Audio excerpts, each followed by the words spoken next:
Allman in the Morning. Common Sense Radio. Hi, Dawn. Welcome to the program. How are you doing? I'm good. Good morning to you. Good morning, Dawn. I wanted to make a couple comments. But first of all, my newest addiction is 97.1 Talk Radio. I stream it all day at work. I listen to it in the car every time I'm in it, and it drives my husband crazy. Love it, though. That being said, maybe you will understand where I'm coming from. I am also a germaphobe, and I use the handicap button to open the doors, and I think that it's important that you recognize that it's a disability that we have. Okay, well then I'll let the germaphobes do it. But I've been hearing from I won't. I'm not giving. I've even hearing from engineers who are like they say those things wear out. So my 12-year-old son and that dude I'm walking behind should not be doing that. But Dawn, you can do it since you listen to 97.1. I'm granting you permission to hit the plate. Mrs. Jones. And you know what? By the way, people just don't push the plate. Right. They punch it. Slamming it. All right, enough of that. Graham Renz, how you doing, buddy? I'm doing well. How are you, Jamie? Good. ShowMeInstitute.org, @ShowMe. And, of course, the Show Me Institute does such great work when it comes to monitoring your tax dollars and public expenditures and the like. And, yeah, we know one thing about soccer. Soccer is a gay sport. But that's not a reason to oppose soccer in St. Louis, or that's not a reason to be skeptical of soccer in St. Louis. The reality is that when it comes to soccer in St. Louis, we're being told that, public expenditures, great, because it's all going to come back to us in crazy profits. It's the treasure at the end of the rainbow there. Graham Renz, you have a different story to tell. Yeah, thanks for the opportunity, Jamie. We're always told that these public investments in these mega projects are going to pay out, that there's going to be tons of economic development, jobs, tax revenue, the city will redevelop. But there's a reason these folks have to pay people to come up with studies to try to show that. There's a reason they don't point to the dozens of other cities where it's happened. It's because the economic benefits associated with stadiums are as elusive as Bigfoot. Well, and that's the thing. We kind of found that out a little bit with the Dome. Of course, that had to do with a really bad lease deal. But the reality is, public money, the people who say it's coming back, what evidence do you have that actually it doesn't come back to us? You know what? There's a lot of evidence. Economists have been looking at this question for decades.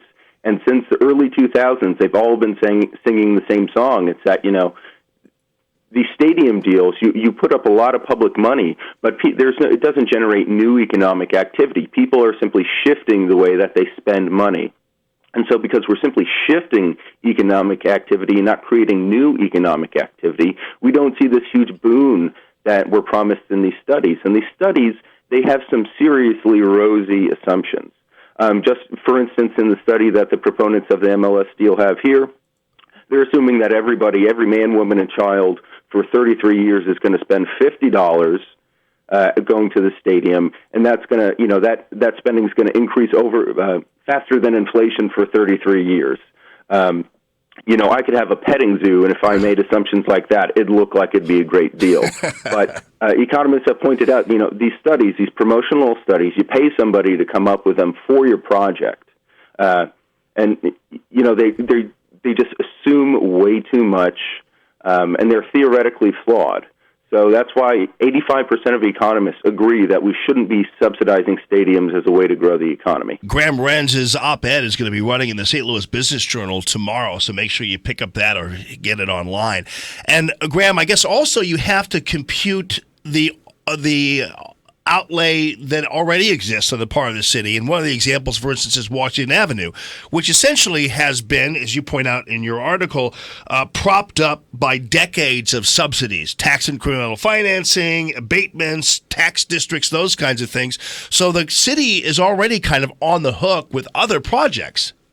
Yeah, absolutely. And as a lot of people know, we're still paying for the convention center and the dome. The area around the dome, it looks like bombs dropped there, And like you say, Washington Avenue, some people point to that. It's only still there because the city's been pouring hundreds of millions of dollars on it. St. Louis has plenty of case studies where we see these deals, these stadiums, these mega projects not coming through on the benefits that they promise.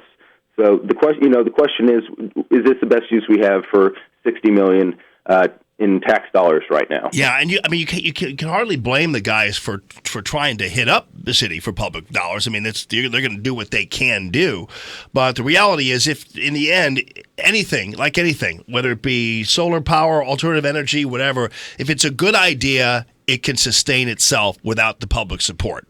Yeah, that's right. And it's just a fundamental bit, and I think you're exactly right, Jamie. If this was such a boon, if this was going to redevelop the city, there would be people running up asking for you to take their money. Right, to invest. They're coming to the public like so many stadiums do across the country, promising prosperity. But we just don't ever see it. And, if it doesn't come true, right, what happens then? Nothing happens. They get our $60 million, we're left in the rain. So I think the questions to ask are do we have good evidence their promises will come true? I think the answer is no. I encourage anybody to scour the economic literature to find good evidence for it. I'll give you $100. Won't find it. I don't think we should be confident in their claims, but right. Ultimately voters will decide on this. So. All right, folks, and you heard from Henry Davis yesterday, who was an urban dweller and on the show frequently, and he said, well, I love it because it could be employing some people, but Graham Renz addresses that issue and kind of debunks that payoff in his op-ed piece running tomorrow in the St. Louis Business Journal, so make sure you pick it up. You guys, as always, do great work, and I really appreciate that. Had Mike Ferguson on the TV show yesterday, so you guys are doing fabulous work protecting the taxpayers, or at least educating them to what's really going on out there. ShowMeInstitute.org, @ShowMe. Graham Renz, thank you very much for your time, buddy. I appreciate it, Jamie. Thanks for having me on. All right, thank you. And again, I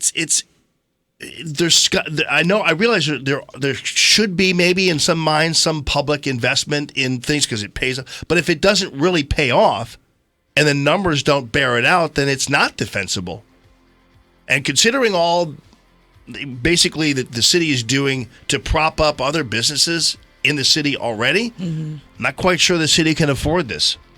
Even if it does create some jobs for some people doing concessions once a week at most, maybe. 969-9797, 866-455-9797.